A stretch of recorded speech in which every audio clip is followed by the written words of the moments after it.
Hai, hello. Assalamualaikum dan selamat petang. Okey, selamat petang semua. Seraya live lagi hari ni. Allahu Akbar. Tengah nak live kan? Rasa penat betul lah hari ni. Alright, hari ni saya live kat luar sekejap. Keluarlah sekejap kan. Cari angin. Buat kerja, banyak kerja kan. Okay, by the way, hari ni saya nak live tentang saya nak sharing. Okay, saya nak sharing cerita semalam.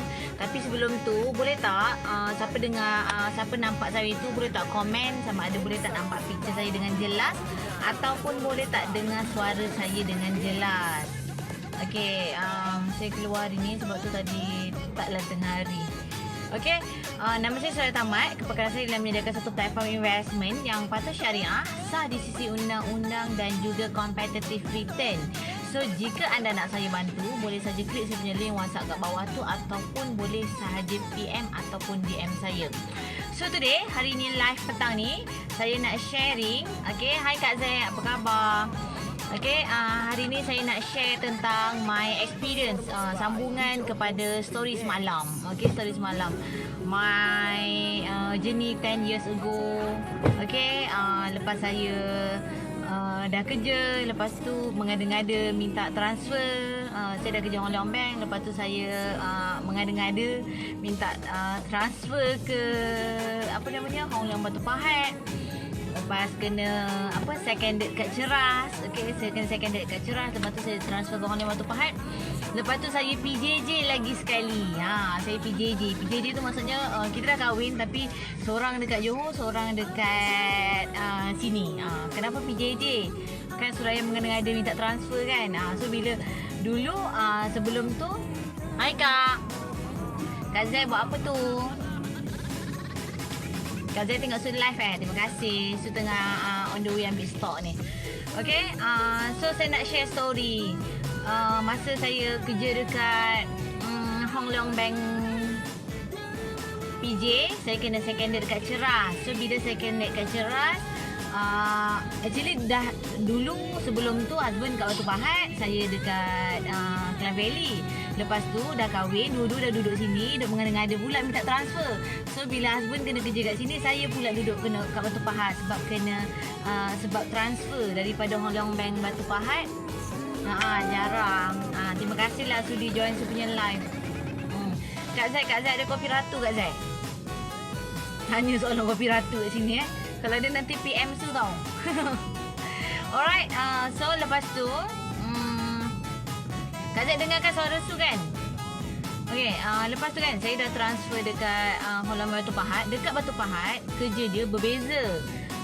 Kalau dekat sini saya banyak kerja handling dokumen dengan geran-geran rumah kan. Tapi bila pergi ke sana, saya banyak ke counter. Ke counter maksudnya saya handle cash. Cash tu bukan cash in RM. Cash tu masa tu dia punya department dia kita panggil bureau de change. Maksudnya kalau you all nak pergi Korea, you all tukar duit Korea. You all nak pergi China, you all tukar duit China. Lepas tu nak pergi UK, you tukar duit. So saya diletakkan dalam kaunter yang tukar-tukar duit tu. So banyaklah handle cash in RM and cash in mata wang asing juga. So mata wang asing. Nak dijadikan cerita, masa saya transfer ke sana, belajar benda baru kan. Belajar benda baru tentang mata wang asing, handling cash, handling mata wang asing. So, bila kat bank selalu kita closing, bila kat bank closing selalunya closing in RM. Tapi bila masuk dekat sana pula, saya kena buat closing in every single mata wang tu. Maksudnya kalau duit tu duit rupiah, kau kena closing rupiah lah.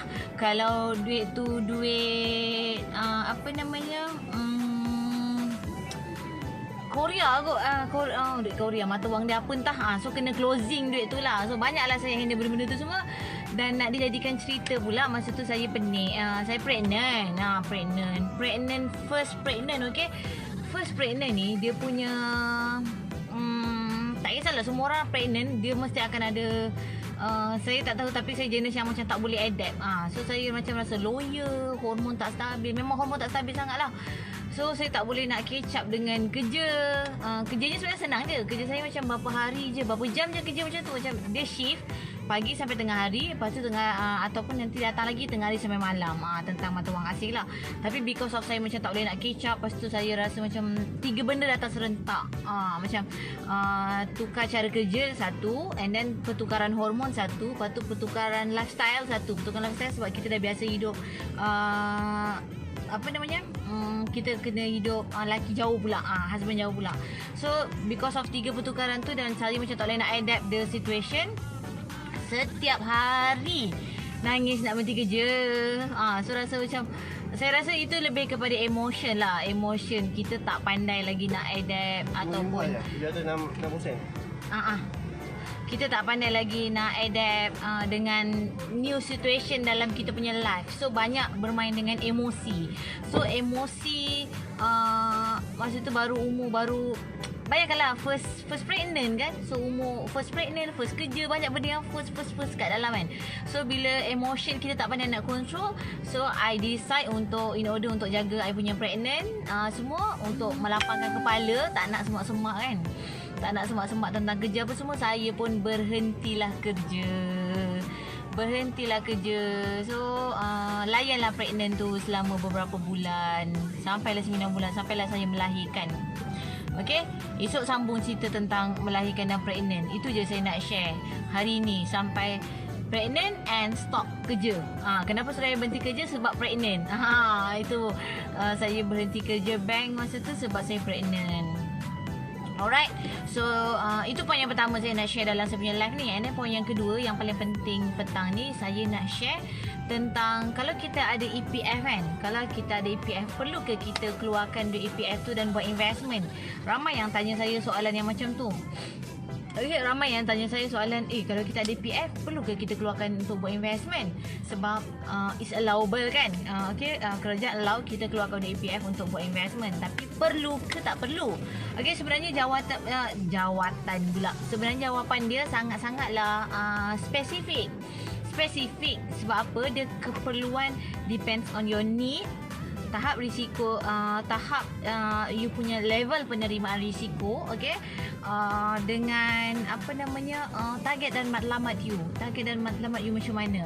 So that bila you ada clear tentang tiga perkara ni, okay, tentang timing, tentang amount yang you nak capai, tentang tahap penerimaan risiko you, then you baru boleh decide sama ada perlu ke saya keluarkan saya punya EPF untuk buat investment. Macam tak ada, kita tak cakap semua orang kau mesti keluarkan EPF kau untuk buat investment, mesti wajib, tak cakap macam tu.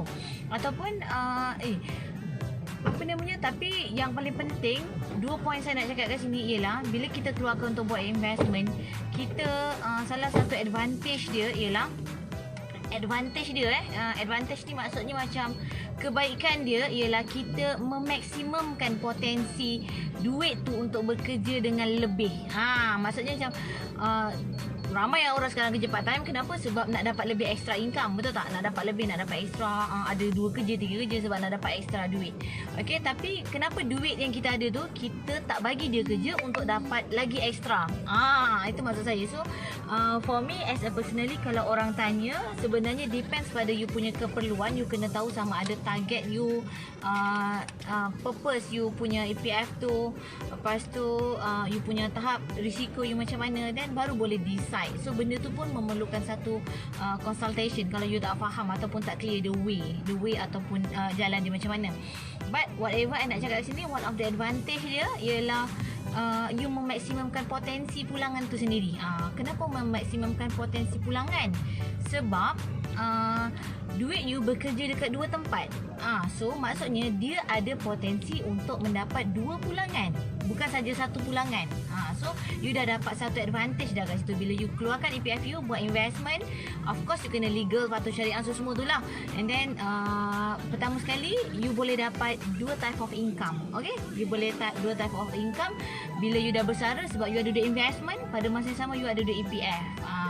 And then itu yang pertama. And then yang keduanya, you mendiversifykan you punya, diversify tu macam mempelbagaikan you punya portfolio. Bila kita pelbagaikan, so return kita akan dapat lebih lah. Maksudnya kita mempelbagaikan keupayaan duit tu. Contoh dia, contohlah kalau dalam EPF dia bekerja dekat satu tempat. Tapi bila kita invest pula dalam EPF, contohlah you tak ada potensi, dalam tu you tak ada, bila baca-baca semua you tak ada potensi untuk beli saham yang berada dekat, contohlah you tak ada potensi untuk beli saham kat luar. Tapi bila you invest, you ada potensi pula untuk membeli kepada saham-saham yang dekat luar, menggunakan duit EPF you. So that kalau ada pulangan daripada situ, so you ada potensi untuk dapat lebih return. At the end of the day, you juga yang akan dapat benefit dia. Itu adalah salah satu benefit dia lah, ataupun salah satu kebaikan ataupun advantage dia. By hook or by crook juga. Kalau lagi satu, the purpose-nya kita dah tahu bahawasanya kita dah baca banyak statistik kan yang mengatakan orang yang keluarkan EPF ni, bila dia dah bersara, dia keluarkan EPF, duit tu akan habis dalam masa 6 bulan sahaja. 6 bulan sahaja duit tu dah boleh habis. Maksudnya kalau you ada berapa ratus ribu dalam EPF pun, bila you keluarkan 6 bulan dah habis. Tapi adakah you hidup dalam masa 6 bulan? Mesti akan lebih, betul tak? Mana tahu, kita tak tahu, Allah alam kan kita punya umur sampai berapa, tapi mesti ada lebihan. Tapi lepas 6 bulan tu kalau duit tu habis, macam mana nak survive? Soalan dia, kalau lepas duit tu habis, macam mana nak survive kalau kita tak ada standby mana-mana income, betul tak? Dan kita tak boleh rely on kita punya energy, kita punya tenaga sama macam kita masa muda. Perlunya kita plan awal. Perlunya kita plan awal ke mana dan di mana, so that kita, bahaya ni takkan belt. Okay? Ke mana dan di mana, so that kita boleh buat preparation awal. So kalau ada orang tanya, perlu ke saya keluarkan di EPF untuk investment? So jawapan dia memang kalau ada, boleh jadi perlu dan boleh jadi tidak. So depends pada you punya keperluan tu. So you kena tanya sendiri, apa keperluan saya ketika bersara nanti. Sebab itulah saya suka cerita tentang perlu ke tak perlu duit ni. So you kena mendapatkan advice yang betul lah before you buat something, sesuatu keputusan tu. Alright, itu saja sharing saya tentang hari ni, tentang perlu tak kita keluarkan di EPF untuk buat investment. So that saya harap my sharing ni sedikit sebanyak memberikan you all sedikit idea ataupun sedikit rasa macam iyalah, ya tak juga. Sometimes kita macam tak terfikir, bukan sebab kita tak nak fikir, macam kita tak nampak.